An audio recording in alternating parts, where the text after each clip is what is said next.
Hello and welcome back to another video. So in this video we will talk about the advantages or disadvantages of learning programming. So I would obviously, if you have free time, if you're interested in the entire thing, I would obviously recommend to you that you might look a little bit into programming because it's a very interesting topic. Basically, you also learn a little bit more how you can, well, handle your computer. So this will also go hand in hand, achieving a better understanding of technology. And for that, I'm addressing this here because one user was asking questions about where to start.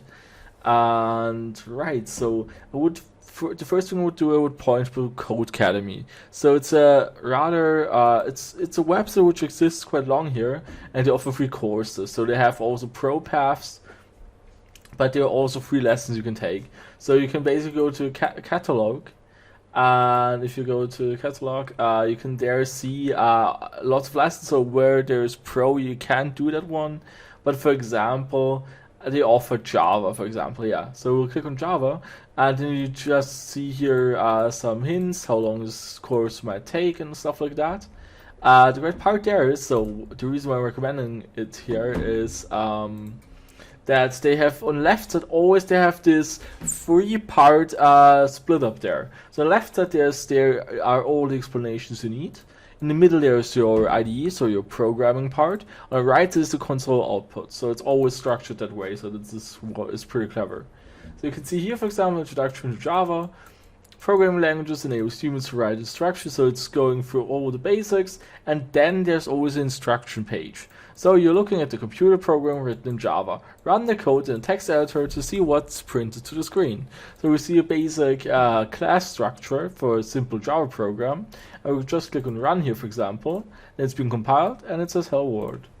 So, and then after doing all of that, then you're ready to go on to the next lesson. So it's lesson based here. And I think, in my opinion, it's pretty cool because you're forced to learn it, and then you have to apply it immediately, which also helps a lot. And then you can even see the output there. So then it goes on. The text editor has a file hello.u.java that contains the hello class of the main method. Inside main, add a statement which prints hello some name. So that then want us to print something. So we're just going to call system.println and hello whatever xpdef. Then it would run that program again, and yes, obviously, so I forgot the semicolon. Yeah, and then obviously you have it there. Then there's a check mark, and you click on next. So that's a great way you can basically learn any programming language. So they have a wide catalog of different programming languages you can learn there. You can also learn markup languages like HTML if you want to. So they have a wide range. So C#, C, SQL, C++, R, whatever. So you have to see if it's for example, also C++. So just also again, Tutorials Point is also a great website where they also have great tutorials about any programming language, more or less. Alright, so that's basically it. So my last hint I will give you here about programming is it's fun after some. So it can okay. Well, let's start there slowly. So the start is very hard, so it will be very annoying. You will at some point also lose patience there and there. It is, like I said, yeah, it's basically an endless struggle in the first 1 to 2 years probably. So it's basically like learning any new skill. You will have to put time and effort into it, and you also have to try to understand obviously what you're doing there.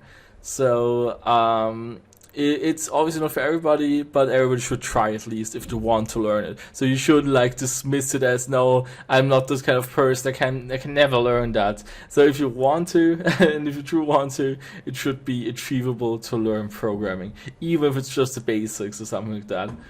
But it can't hurt. So if you have spare time, if you really want to learn it, if you think like it might help you. So programming is a skill which is not bad at all. So you can, I guess, use it in any case.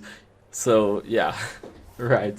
So anything else there? So I first started learning programming was about 13 years old, and I hated doing it. So I really hated it. I whenever every 2 hours used to stand up and go away from the keyboard because I hated so much. Was shutting down my computer, and after like 20 minutes, I was standing up again, going to the computer, and wanted to continue. So just a funny story out of my life when I was younger. So, but I learned basically programming from online tutorials when I was very young. So I was just reading all of that, and it was very annoying. It was an endless struggle, like I said. But it can be also very rewarding because you basically learn abilities to build anything. So anything might be a bit of a stretch, but you can do whatever. So if it's a website, a normal application, if it's a program that notifies you, it sends out emails, it generates PDFs, whatever. So there are endless possibilities. You can make hooks. You can also maybe interact with smart devices. So I don't probably know IoT devices, so Internet of Transfer. Oh my gosh. Oh my gosh, wow, I don't remember it. Internet of Things, obviously, wow. Okay, yeah, this has been a while. So IoT can learn how to interact with your smart plug, for example, using programming languages. You can interact with blockchains using the specific libraries. So there are libraries, for example, for interacting with the XRPL Ledger. For Java, it would be XRPL4J. I think XRPL. Oh, I would have to look it up again. F4J. Oh no, what was XRPL4J? Yes, that one here. So it would be that one here. So XRPL4J. That's the other part there. And this is Java library basically. But if you have the basic understanding, you can write your own programs. And maybe also understand, like I said, all the backgrounds of computers a little bit more. So I hope this was helpful to some extent. You don't all have to become programmers. I'm just suggesting here that if you have the time, if you have the more or less endurance to do it, then just do it. Why not? It's like again, for example, for like learning an instrument. So I also started learning to play piano when I was 21 years old. I'm still doing it, and it's also an endless struggle. But I'm getting better so each time I play it, obviously I get better. It's a skill you have to build up. So obviously you will be lost at the beginning, but yeah, you can do it. Alright, so thanks for watching and see you in the next one.